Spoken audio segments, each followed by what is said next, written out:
On se retrouve sur la Super 5. Donc ouais, comme le titre l'indique, problème d'allumage. Je pense, je suis pas sûr. Mais avant tout, on va changer le capteur de pression d'huile. Si je dis pas de bêtises, c'est ça. Donc j'en ai acheté un. Que voilà ici. Hop. Donc faut que je regarde c'est du combien. Pourquoi je le change? Bah, tout simplement parce qu'il est tout gras. Donc je pense ne pas faire de bêtises, enfin j'espère, parce que le moteur n'est pas vidangé, mais étant donné que c'est relativement haut, ça ne devrait pas couler ou très peu. Évidemment à froid, une fois que l'huile est bien redescendue. Alors ça doit être du 21, mais du 22 ça fera l'affaire, parce que j'ai pas de 21 en clé plate. Dans un premier temps, on va le débrancher, on le voit, il y a plein d'huile, enfin plein, je me comprends. Et ensuite on va essayer de le desserrer. Alors pour le desserrer par contre, est-ce que je vais réussir à passer? Ça c'est autre chose. Ça c'est autre chose. Ouais, là c'est bon, là je suis en prise dessus. Hop là. Ouais, c'est bon, je l'ai eu. Bon, s'il te plaît, ne coule pas, parce que j'ai jamais changé ça. On va le voir tout de suite. De toute façon, si ça coule, on va que je fasse un remplacement rapide.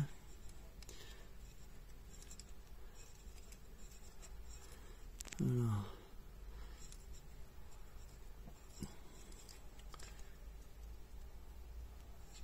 Non, c'est bien ce que je pensais, ça ne coule pas.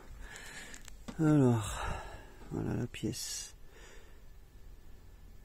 Ouais, je pense que ça fait pas de mal de le changer quand même. Il y a ça le mine. Et à mon avis, l'étanchéité elle est plus terrible quoi. On va comparer avec l'autre. Mais ça ressemble fortement, mis à part la longueur du filetage. Je pense pas que ce soit gênant. Allez, on remonte ça. Un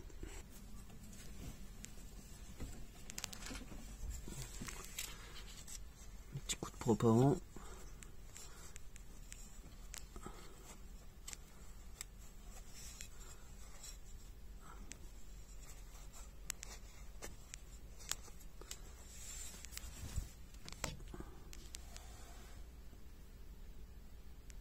Ouais, c'est bon. Hop, nouveau capteur.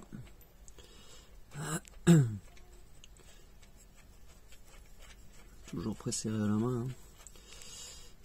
Il faudra que je contrôle qu'il n'y a pas de fuite prochainement. Alors, voilà, forcément, vous verrez rien du tout.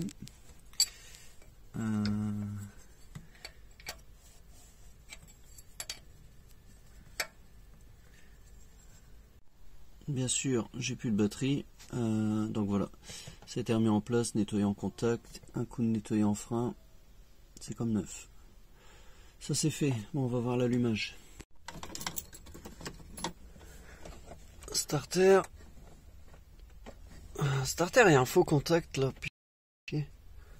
voilà.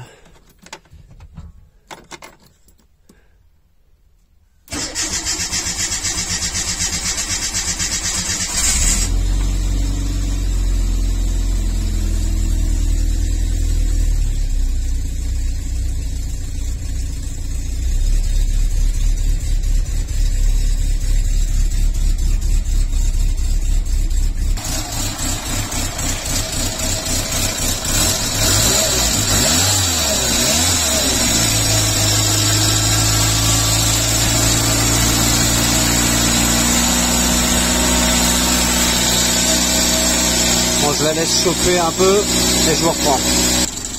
Alors vous n'allez pas le sentir forcément, mais dans un des deux faisceaux là, on sent des petits coups de jus en fait, une petite châtaigne comme on dit.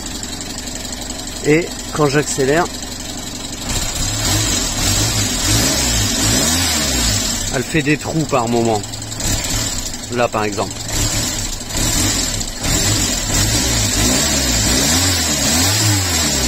Voilà.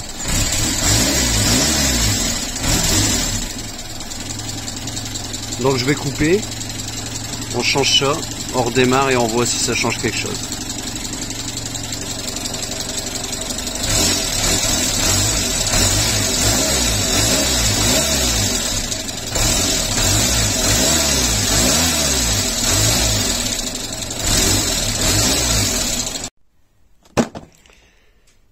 J'ai choisi ça, du NGK, c'est la fiabilité au moins. Non, bah je change ça. Bon, c'est pas compliqué, hein. Il y a même celui-là que je veux changer. Donc il y a juste à tirer et reclipser, hein, c'est tout. La seule différence qu'on va retrouver, c'est que ben là c'est neuf, c'est bien flexible tout ça, alors que les vieux, ben ils sont durs. Bon voilà, c'est fait. La seule différence que je retrouve pas, c'est qu'ils sont pas rouges, ils sont noirs. Mais pour ça j'ai une astuce. Bon, est-ce que j'ai bien fait mon taf entre guillemets? Démarrage au quart. Donc déjà, le branchement il est bon.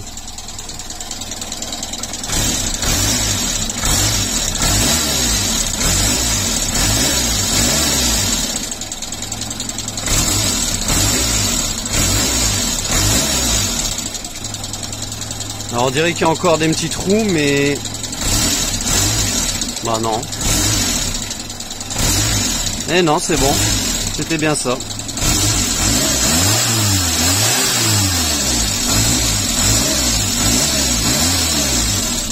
Ouais, nickel. Ah, voilà, des trous dans l'accélération et en fin de compte c'est l'allumage qu'il faut changer, qui est un peu trop vieillot.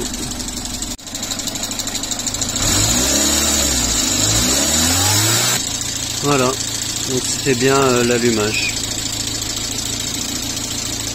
Au niveau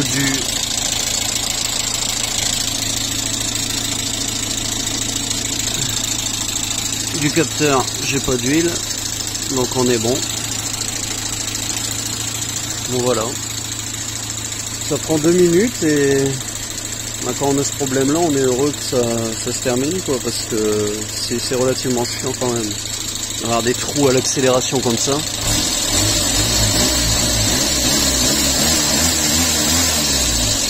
Là elle répond super bien, donc c'est nickel. Donc si vous avez remarqué, j'ai trouvé un caoutchouc, donc ça fait bien plus propre. Bon, bientôt je la sors. Allez, je vous dis à bientôt. Salut!